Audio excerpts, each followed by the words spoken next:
Tay-Sachs adalah kelainan genetik langka yang ditandai dengan masalah pada sistem saraf. Kelainan genetik ini terjadi karena tidak adanya enzim yang membantu memecah zat lemak. Akibatnya, zat lemak menumpuk di otak. Kelainan genetik ini umumnya dialami oleh bayi. Namun, anak yang lebih besar dan orang dewasa juga bisa mengalaminya. Penyakit saraf pada anak ini pun bersifat degeneratif, artinya penyakit ini terus berkembang dan memburuk seiring waktu dan sumsum tulang belakang sehingga menyebabkan kerusakan di organ tubuh tersebut. Adapun jenis-jenis Tay-Sachs dan gejalanya, yang pertama, Tay-Sachs infantile atau pada bayi. Gejala Tay-Sachs pada bayi biasanya muncul mulai usia 3-6 bulan. Berikut adalah beberapa gejala yang biasanya timbul. Otak melemah sehingga mengalami masalah gerakan yang berkembang menjadi kelumpuhan. Keterampilan motorik bayi menghilang, termasuk bayi tengkurap atau membalikkan badan, merangkak dan duduk.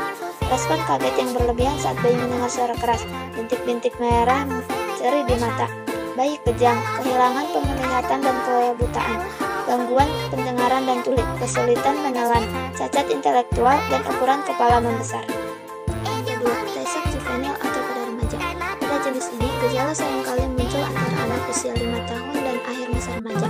Adapun gejala yang muncul biasanya sebagai berikut: kelemahan otot dan kehilangan koordinasi otot atau ataksia, masalah perilaku pada anak, kehilangan keterampilan dan kontrol gerakan secara bertahap, infeksi saluran pernapasan pada anak yang melemah, kehilangan penglihatan, perkembangan bicara anak yang melambat, penurunan fungsi mental dan daya tanggap, dan kejang pada anak. 3. Tay-Sachs late onset atau pada orang dewasa. Ini adalah jenis yang paling jarang dan cenderung tidak begitu parah. Adapun gejalanya kelemahan otot dan kehilangan koordinasi otot, tremor dan kejang otot, kehilangan kemampuan berjalan, masalah bicara dan menelan, dan gangguan mental atau kehilangan fungsi mentalnya. Adapun penyebab dari Tay-Sachs. Tay-Sachs terjadi karena adanya perubahan atau mutasi gen yang anak dapatkan dari orang tuanya. Gen tersebut disebut dengan hexa pada kondisi normal. Gen hexa memberikan instruksi kepada tubuh untuk membuat satu bagian dari enzim yang disebut dengan beta-hexosaminidase. Enzim ini diperlukan tubuh untuk memecah zat lemak GM2 gangliosid.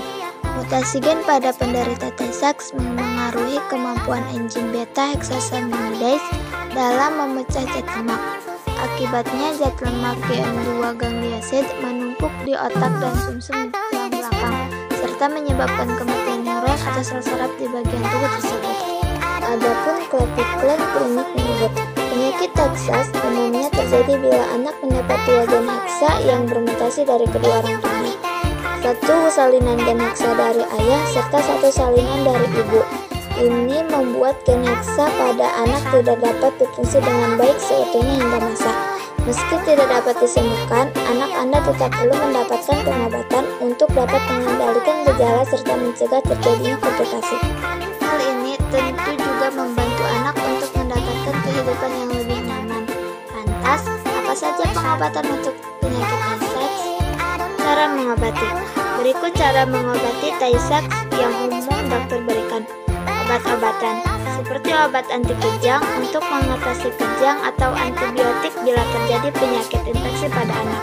Pengobatan untuk mengatasi masalah makan atau nutrisi pada anak, misalnya memasukkan selang makanan melalui hidung atau ke perut dengan proses bedah.